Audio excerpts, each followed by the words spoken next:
खांसी हो गई है, घर आंगन का यह पौधा देगा उत्तम परिणाम। आयुर्वेद की यह औषधि है अत्योत्तम। शरीर खांसी के द्वारा अंदर से कफ निकालने का प्रयत्न करता है।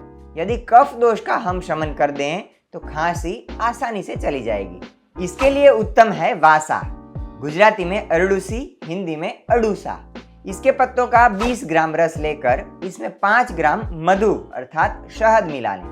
प्रतिदिन सवेरे यह पी लें। ऐसा 5 दिन तक करें, आपको लाभ अवश्य होगा। शेयर करें उन्हें जिसे आवश्यकता हो। सर्वे सन्तु निरामयाः। धन्यवाद।